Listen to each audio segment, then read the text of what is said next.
అందరికీ నమస్తే. ఎమ్మెల్యేలను కాపాడుకునే విషయంలో అధికార పార్టీ డిఫెన్స్లో పడినట్టుగా కనిపిస్తుంది. ఎందుకంటే వాళ్ళకు కోర్టు నుంచి ఆల్రెడీ డెడ్లైన్ పెట్టిన తర్వాత 4 వీక్స్ డెడ్లైన్ పెట్టిన తర్వాత ముగ్గురు దాన నాగేందర్, కడియం శ్రీహరి, పోచారం శ్రీనివాస్ రెడ్డి విషయంలో ఇక నెక్స్ట్ ఏం చేయాలి? నెక్స్ట్ వాళ్ళకు ఉన్నది ఒకే ఒక మార్గం. 10 మంది ఎమ్మెల్యేలను కాపాడుకోవాలంటే ఇంకొక 10 మంది ఎమ్మెల్యేలను చేర్చుకోవడం తప్ప వేరే మార్గం లేకుండా పోయింది.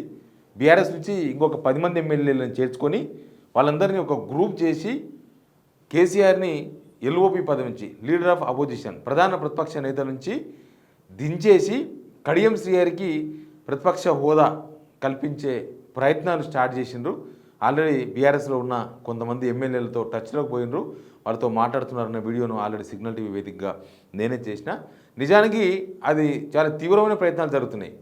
రేపు నిమజ్జనం అయిపోయిన తర్వాత 25 తారీఖు లేదా 30 తారీఖు లోపే ఈ ఆపరేషన్ అంతా క్లోజ్ చేయాలని కాంగ్రెస్ లెక్కలు వేసుకుంటుంది. సరే, వాళ్ళ లెక్కలు ఎట్లా ఉన్నా ఇదంతా ఎందుకు జరుగుతుంది? కాంగ్రెస్ ఇదంతా ఎందుకు చేస్తుంది? కాంగ్రెస్ ఉన్న 10 మంది ఎమ్మెల్యేలను కాపాడుకోవాలంటే కష్టపడి చాలా కష్టపడి పార్టీలో చేరేందుకు ఇష్టం లేకపోయినా ఇంకో 10 మందిని చేర్చుకోవాలనే ప్రయత్నాలు నడుస్తున్నట్టుగా చాలా క్లియర్గా కనపడుతుంది. ఎందుకంటే ఈ 10 మంది ఎమ్మెల్యేలను కాపాడుకోవాలంటే ఇక ఏమీ వేరే దారి లేదు. అందుకే నేను డిఫెన్స్లో పడింది అధికార పార్టీ అని చెప్తున్నా. యాక్చువల్గా ఇదేదో కోర్టులో బాగా డిలే అయిపోతుంది, తర్వాత స్పీకర్ దగ్గర చాలా నాన్సొచ్చు, ఇట్లాంటి వ్యవహారాలు మెయింటైన్ చేస్తలే అధికార పార్టీగా అని అనుకున్నారు. కానీ అదే సాధ్యమయ్యే పరిస్థితులు కనిపిస్తలేవు. నేనేం చెప్తున్నానంటే ఈ ప్రయత్నం కూడా ఇంకొక 10 మంది ఎమ్మెల్యేలను చేర్చుకునే ప్రయత్నాన్ని కూడా నాకు తెలిసి ఇది కూడా ఇరుక్కోపోయేదే. ఇప్పుడు ఆల్రెడీ ఈ 10 మంది ఎమ్మెల్యేలు ఆల్రెడీ కాంగ్రెస్లో చేరినరు, కండవాలు కప్పుకున్నారు, వీడియోలు బయటకు వచ్చినాయి, ఫోటోలు బయటకు వచ్చినాయి. వాళ్ళ మీద ఆల్రెడీ డిస్క్వాలిఫికేషన్ చేయాలనే పిటిషన్స్ స్పీకర్ దగ్గర ఉన్నాయి. ఈ ఏకంగా అయితే ఒక 3 ఎమ్మెల్యేల వ్యవహారం అయితే కోర్టు దాకా పోయింది. కోర్టులో రకరకాల వాదనలు జరిగినాయి. కోర్టు ఏకంగా డెడ్లైన్ పెట్టింది. ఇది అన్నీ అయిన తర్వాత ఇప్పుడు ఇంకొక 10 మంది ఎమ్మెల్యేలను చేర్చుకోవడం ద్వారా సేఫ్ అవుతారా అని నేను కొంతమంది అడ్వకేట్స్తో మాట్లాడినా, వీళ్ళని రక్షించడానికి ఇంకొక 10 మంది ఎమ్మెల్యేలను తీసుకురావడం అనేది వీళ్ళు అనుకుంటున్నారు. అసలు ఇప్పుడున్న 10 మందిలో ఎవరైనా బ్యాగ్ పోతారేమో అని బహుశా వాళ్ళను ఆపడానికి చేస్తున్న ప్రయత్నం ఒకటి. ఈ 10 మంది ఎమ్మెల్యేలు మనం పట్టుకొస్తాం, వాళ్ళకు అప్పుడు బలం బీఆర్ఎస్కు 18 అయిపోతారు, ఈ ఇండివిజువల్ గ్రూప్ అని 20 మంది అవుతారని చెప్తున్నారు. కానీ ఇండివిజువల్ గ్రూప్లో ఆల్రెడీ వాళ్ళ మీద డిస్క్వాలిఫికేషన్ పిటిషన్స్ ఉన్నాయి. నిజానికి సుప్రీంకోర్టు అటు మణిపూర్ ఇష్యూలో కానీ మహారాష్ట్ర ఇష్యూలో ఇచ్చిన 147 పేజీల తీర్పు కనుక చూస్తే ఇది కూడా ఇదొక డిఫెక్షనే, ఇదొక డిఫెక్షన్ అవుతుంది తప్ప వీళ్ళు అన్నట్టుగా సపరేట్ గ్రూప్ అయ్యే అవకాశాలు లేవు. ఎందుకంటే వీళ్ళెవరు గుంపుగా చేరలే కాంగ్రెస్లో, అంతా ఇండివిజువల్గా చేరినరు, ఇండివిజువల్గా కండవాలు కప్పినరు. అవన్నీ డిఫరెంట్ డేట్లో నడిచినాయి. ఈవెన్ బీఆర్ఎస్ కూడా వీళ్ళ మీద డిఫరెంట్గా కంప్లైంట్ చేసింది. వీళ్ళు కూడా ఒకటేసారి అందరిని కలిపి మూట కట్టేసి కంప్లైంట్ చేయలే. అంటే ఇక్కడ ఎవరికి వాళ్ళు చేరినరు. ఇదంతా ఇండివిజువల్ వ్యవహారం, ఇదంతా గ్రూప్గా చేరింది కాదు. ఒకవేళ వీళ్ళు బయటకు వచ్చి మేము గ్రూప్గా ఉన్నామంటే కూడా వీళ్ళ మీద ఆల్రెడీ డిఫెక్షన్ కంప్లైంట్స్ ఉన్నాయి, తర్వాత కోర్టులో కేసులు ఉన్నాయి. కాబట్టి వీళ్ళంతా ఒక గ్రూప్గా స్పీకర్ ఒకవేళ పరిగణించిన అది ఒక పెద్ద వివాదాస్పదం లేదా పెద్ద వివాదం అవుతుంది తప్ప ఇది వీళ్ళు అనుకున్నట్టుగా అంత క్లియర్ కాదు. అంతకుముందు ఎప్పుడో స్పీకర్గా పనిచేసిన సురేష్ రెడ్డి గారో లేకపోతే కిరణ్ కుమార్ రెడ్డి గారో లేకపోతే అంతకుముందు ఎవరో స్పీకర్లు చేసినట్టుగా ఇప్పుడు వ్యవహరించేందుకు అవకాశం లేదు. ఎందుకంటే ఈ డిఫెక్షన్స్లో ఎమ్మెల్యేల పార్టీ మారడాలు అనే విషయం పైన సుప్రీంకోర్టు లేటెస్ట్గా ఇచ్చిన తీర్పే అదే 2023 మే 11వ తేదీన. అంతకు ముందు వేరు, ఆ తర్వాత వేరు. 2023 మే 11 తర్వాత జరుగుతున్న ఈ డిఫెక్షన్స్, ఈ పార్టీ చేంజ్ అవుతున్న ఎమ్మెల్యేల వ్యవహారంలో కొంత లీగల్గా సీరియస్గా ఉంది. స్పీకర్ ఈ విచక్షణాధికారాలు ఉంటాయి. స్పీకరు వ్యవహారాల్లో, శాసనసభ వ్యవహారాల్లో వేలు పెట్టొద్దు, న్యాయ వ్యవస్థ, ఇట్లాంటివన్నీ కూడా గతంలో నడిచినాయి.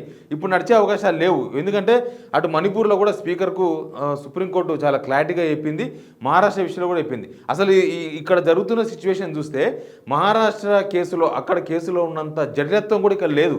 మహారాష్ట్రలో చాలా జటిలత్వంగా కనిపించింది. అట్లాంటి కేసులోనే కోర్టు తీర్పులు ఉన్నాయి. అట్లాంటిది ఇక్కడ అంతా పచ్చిగా దొరికిపోయినారు. ఇప్పుడు దాన నాగేందర్ విషయంలో ఎవరైనా కాదనగలరా? దాన నాగేందర్ కాంగ్రెస్ నుంచి సికింద్రాబాద్ ఎంపీగా పోటీ చేసింది ఎవరైనా కాదనగలరా? స్పీకర్ గారు కాదనగలరా? కోర్టు కాదనగలరా?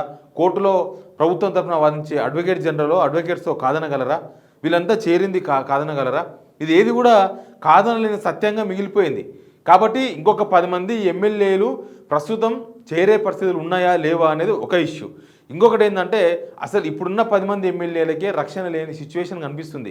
ఈ 10 మంది ఎమ్మెల్యేలను కాపాడుకోవడానికి ఇంకో 10 మంది ఎమ్మెల్యేలు తీసుకొచ్చుకోవడం కాదు.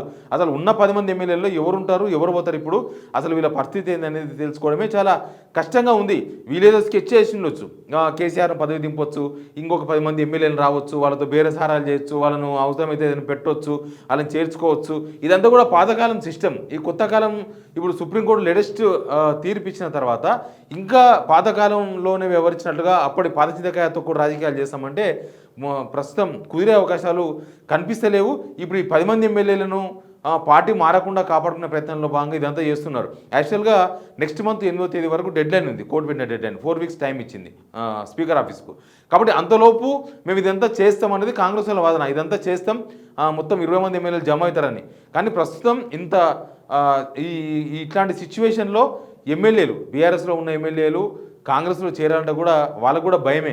నిజానికి ఇప్పటిదాకా ఏరిన ఎమ్మెల్యేలు ఎవరు కూడా ఈ యాంటీ డిఫెక్షన్ లాల గురించి దాని గురించి ఏం తెలియదు. వీళ్ళు పెద్దగా అవగాహన ఉన్న వాళ్ళు ఎవరు కాదు. వీళ్ళు ఎంతసేపటికి అంతకుముందు వాళ్ళు చేరలేదా, ఇంతకుముందు వీళ్ళు చేరలేదా, గవర్నమెంట్ వచ్చింది కదా 4-5 ఏళ్ళు మనం ఎంజాయ్ చేయొచ్చు, ప్రతిపక్షంలో ఉంటే ఏమొస్తుంది, గవర్నమెంట్లో ఉంటే అధికారులంతా కూడా ప్రోటోకాల్ ఉంటుంది, అధికారులతో మంచిగా మెసులుకొని ఇంకేదైనా వ్యాపారం చేసుకుందాం అనే వ్యవహారంలో పోయిన వాళ్ళే తప్ప అసలు ఈ డిఫెక్షన్ లాస్ ఏంది, యాంటీ డిఫెక్షన్ లాస్ ఏంది, సుప్రీంకోర్టు తీర్పులు ఏంది, దీని మీద లేటెస్ట్గా వచ్చినాయి, వేరే వేరే రాష్ట్రాల్లో ఏం జరుగుతుందన్న దాని మీద పెద్దగా అవగాహన ఉన్న వాళ్ళు ఎవరు పోలేదు.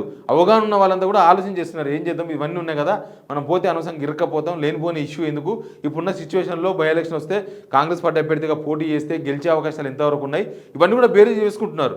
అందుకే బీఆర్ఎస్లో వీళ్ళు 16 మందిని కాదు, ఒక 6 మందిని కట్ చేసి ఇంకొక 10 మంది వరకు జాయిన్ చేసుకుందామంటే కూడా దానిలో కూడా ఎవరు ధైర్యం చేస్తారు, ఆ సాహస వీరులు ఎవరు, అక్కడి నుంచి ఇక్కడ దూకి మళ్ళీ కోర్టుల కేసుల పాలయ్యి లేకపోతే ఈ డిఫెక్షన్స్ లాగా పోయి ఇదంతా ఫైట్ చేసి ఏదో సాధిద్దాం అని ఒక పరీక్ష, ఒక ప్రయోగం, ఇది ఒక ప్రయోగం చేసే పరిస్థితిలో ఎవరున్నారు, ఏ ఎమ్మెల్యేకి అంత ధైర్యం ఉంది ఇప్పుడున్న సిచ్యువేషన్లో? ఇప్పుడు ఈ 9 నెలల పాలనలోనే ఇంత వ్యతిరేకత మూటగట్టుకోవాల్సి వచ్చింది. నిజానికి 9 నెలల్లో రేవంత్ రెడ్డి గారిని జనం ఇంత తీవ్రంగా అర్థం చేసుకుంటారని ఎవరు అనుకోరు, కానీ చాలా తీవ్రంగా అర్థం చేసుకున్నారు. ఈయన చెప్పిన మాటలు వేరు, ఈయన చేసే వ్యవహారం వేరని.